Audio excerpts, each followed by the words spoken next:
Peygamber Sevdaları Vakfımızın her yıl Kasım ayında düzenlemiş olduğu Kasım ayı sahabe ayı kapsamında yolumuzu aydınlatan yıldızlar programına hoş geldiniz. وَالَّذ۪ينَ اتَّبَعُوهُمْ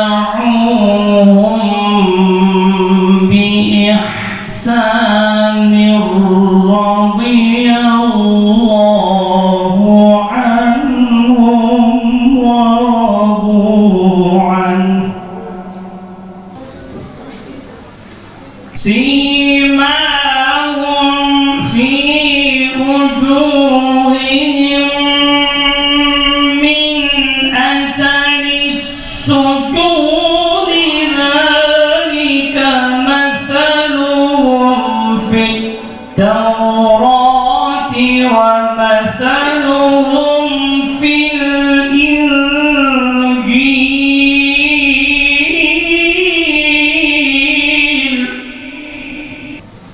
كَزَرْعٍ أَخْرَجَ شَطْأَهُ فَآزَرَهُ فَاسْتَغْلَظَ فَاسْتَوَى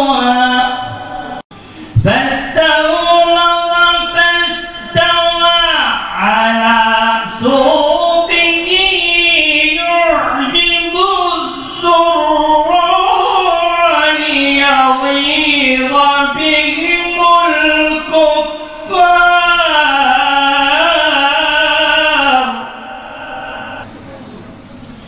وَعَدَ اللّٰهُ الَّذ۪ينَ آمَنُوا وَعَمِلُوا الصَّالِحَاتِ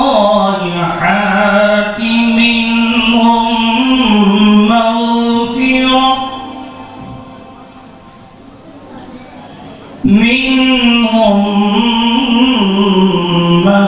مغفرة وأجرا عظيما صدق الله العظيم.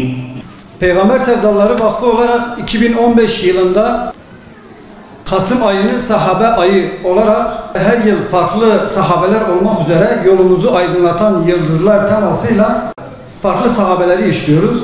Sahabe efendilerimizin hayatları, tüm sahabe efendilerimiz yani karanlık dünyalarımızı aydınlatan nice örnekler kendilerinde vardır. Yaklaşık 1445 yıl önce dalgalanan İslam sancağını sahabeler, tabiinler, tabiinler ve salih insanların aracılığıyla bu sancağı bize ulaşmış. Ve vakıf olarak da biz de inşallah bu sancağı bizden sonraki nesillere doğru bir şekilde bulanıklaştırmadan ulaştırma gayreti içerisindeyiz. Allah Celle Celaluhu ayet-i kerimede onlardan razı olduğunu açıkça beyan etmiş. Radiyallahu anhu ve radu anh. Onlar Allah'tan razı olmuş, Allah da onlardan razı olmuştur. Allah Celle Celaluhu onların imanına şahitlik etmiş, tescillemiş, onların imanını tescillemiş. Onların peygamber sevdasını, peygamber aşkını tescillemiş. Malını, mülkünü, her şeyini muhacir kardeşleri için seve seve verdiklerini yüce kitabımız Kur'an-ı Kerim'de tescillemiş. Allah Resulü sallallahu aleyhi ve sellem onlardan birine hitap ettiğinde, birini çağırdığında buyur ey anam babam sana feda olsun diyorlar. Böyle sıradan bir şey değil. Yani buradan yukarı değil. Anam babam sana feda olsun dediklerinde anasını da babasını da kendisini de çocuklarını da feda etmişler. Ebu Ubeyde bin Cerrah radıyallahu anh, Allah ondan ebeden razı olsun. Makamını yüceltsin, bizi de onun yolundan ayırmasın. Lakabı Eminül Ümme, ümmetin emini. Peygamber Efendimiz Aleyhisselatü Vesselam her ümmetin bir emini vardır. Benim ümmetimin emini Ebu Ubeyde bin Cerrah'tır diyecek. Onun hayatında iki nokta göze çarpar. Bir, emniyet. İki, teslimiyet. Peygamber Efendimiz Aleyhisselatü Vesselam'la yapılan bütün savaşlara katılmış. Efendimiz Aleyhisselatü Vesselam'dan hiçbir vakit ayrılmamıştır. Görevlerini saydığımız zaman onun iki tane önemli görevi var. Birincisi Maliye Bakanlığı'dır. Hazreti Ebubekir döneminde mali işlerden sorumluydu. Diğeri ise ordu komutanlığıdır. Ebu Ubeyde 27 yaşına geldiği zaman İslam'ın nuruyla aydınlanacaktı. Kendisi okuma yazma bilen ender insanlardandı. Hatta Araplar şöyle bir deyimleri var. Arapların iki dahisi vardır. Birisi Ebu Bekir, diğeri de Ebu Ubeyde'dir diye. Özellikle bakın Mekke'de ilk iman eden, Efendimiz Aleyhisselatü Vesselam'a ilk iman eden insanların hayatına, sahabelerin hayatına baktığımızda istisnasız hepsinin ortak özelliği cahiliyede putlara tapmamışlar. İçki içmemişler, kumar oynamamışlar, zina etmemişler ve hepsi de Mekkeliler tarafından emin, güvenilir ve dürüst insanlar olarak tanınmışlardır. Ebu Ubeyde bin Cerrah da böyle tanınan bir sahabiydi. Mekke'de iman ettim demek her türlü eziyet, çile ve işkenceyi göze almak demektir. Bunun için Mekke bağrında münafık yetiştirmemiştir. İki çizgi var. Hak ile batıl, iman ile küfür çizgisi. Ve iman eden o yiğitler bütün bunların hepsini göze alarak iman ettiler. Ebu Ubeyde de iman ettikten sonra, babası iman ettiğini öğrendikten sonra diğer sahabeler ne kadar çile, eziyet, işkence çekmişse aynısını Ebu Ubeyde de çekmiştir. Hazreti Bilal'ın Bedir Savaşı için çağrısını duyarlar. Ve yiğitler Bedir Savaşı için meydanlara çıkarlar. O gün Yevmul Furkan'dır. Hak ile batılın birbirinden ayrıldığı gündür. O gün baba ile oğlun, kardeş ile kardeşin, amca ile yeğenin, dayı ile yeğenin karşı karşıya geldiği gündür. Bu iman savaşıdır. Hak ile batıl savaşıdır. Kavmiyet savaşı değildir. Allah Celle Celaluhu Yüce Kitabımız Kur'an-ı Kerim'de buyuruyor. Allah'a ve ahiret gününe iman eden hiçbirini şunları dost edindiğini göremezsin. Böyle babaları olsa, kardeşleri olsa, aşiretleri olsa bunlara dost olduğunu göremezsin diyor. Allah övmüş onları Yüce Kitabında. Hazreti Ömer Ebu Ubeyde'yi anlatınca bir gün kendi hilafet zamanında arkadaşları etrafında oturmuş. Onlara diyor ki bir oda dolusu neyinizin olmasını isterdiniz? Kimi diyor bir oda dolusu altınım olsun, kimi diyor bir oda dolusu gümüşüm olsun, değerli eşyalarım olsun. Sıra kendisine gelince diyor ki ben de Allah'tan temenni ederim ki bir oda dolusu Ebu Ubeyde bin Cerrah, Muaz İbni Cebel, Ebu Hüzeyfe'nin Mevlası Salim gibi adamların olsun da İ'lâ-i kelimetullahı yeryüzünün her tarafına yayayım. Kendi hilafet döneminde Şam'a Muaz İbni Cebel ve Ebu Ubeyde'ye 400 bin dirhem gönderir. Daha elçi oradayken her ikisi de o 400 bin dirhemi orada fakir fukaraya dağıtır. Elçi gelip Hazreti Ömer'e durumu anlattığında Hazreti Ömer elini kaldırır. Allah'ım bana böyle arkadaşlar nasip ettiğin için sana hamdolsun. Bunlar benim yanımda olduğu müddetçe benim bükülmez, bileğim bükülmez diyorum.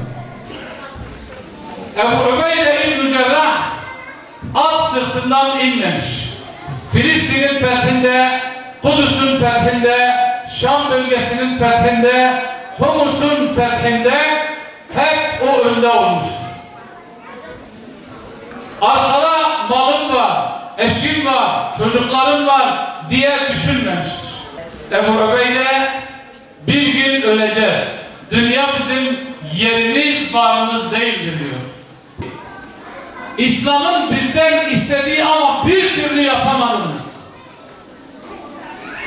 Bu din asla kılıçla hakim olmamıştır.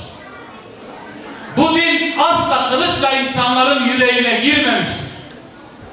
Bu din adaletle, merhametle, sevgiyle, aşkla insanların yüreğine girmiştir. Bu Ubeyde veba hastalığına yakalanıyor. Hastalığı şiddetlenince etrafına askerleri toplanınca onlara diyor ki, benim yolum gözüktü. Ben Allah'a ve onun Resulüne doğru gidiyorum. Yalnız size bazı nasihatlarım var. Eğer yerine getirirseniz dünyada da ahirette de huzur bulur, mesut olursunuz. Diyor, namazı dosdoğru kılın. Orucunuzu tutun. Beytullah'a hac edin. Zekatınızı verin. Amirlerinize itaat edin. Onlara isyan edip hainlik etmeyin. Dünya sizi aldatmasın. Dünyanın peşinden koşmayın.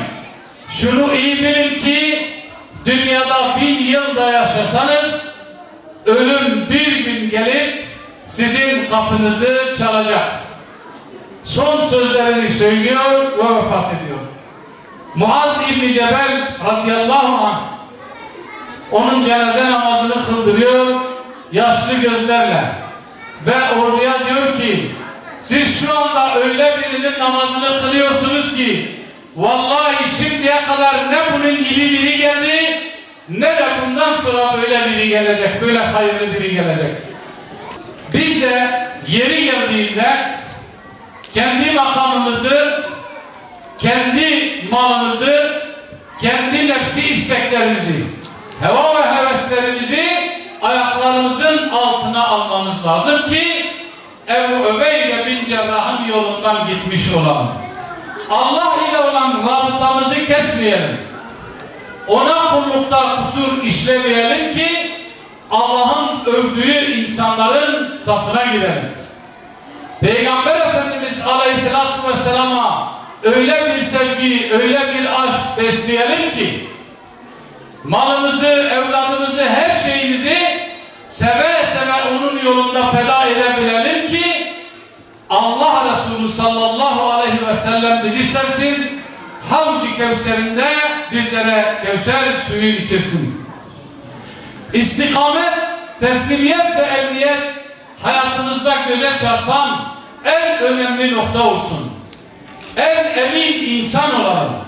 Çünkü Hz. Ebu Bekir Sıddık onu övüyor. Diyor ki ben Allah Resulü sallallahu aleyhi ve sellemin 3 yerde Ebu Ubeyde'yi övdüğünü gördüm. Bir gün diyor biz bir grup olarak oturuyorduk. Ebu Ubeyde aramızdaydı. Aramızdan çıkıp gidince Peygamber Efendimiz onu işaret ederek dedi ki işte mümin, işte adam gibi adam, 2 omuz sahibi. İkincisi bir gün diyor bizim yanımızda Allah Resulü sallallahu aleyhi ve sellem şöyle buyurdu. Eğer ben ashabımdan birilerinin huyunu almak isteseydim Ebu Ubeyde'nin ahlakından bir şeyler alırdım diyor. Üçüncüsü anlattığım olay, her ümmetin bir emini vardır. Benim ümmetimin emini de Ebu Ubeyde bin Cerrah'tır. Cenab-ı Allah onun makamını âli etsin. Bizleri de eminlerden ve teslim olanlardan eylesin. Bizleri hak yoldan ayırmasın. Bizlere hakkı hak olarak gösterip hakka uymayı, batılı batıl olarak gösterip batıldan uzaklaşmayı nasip eylesin.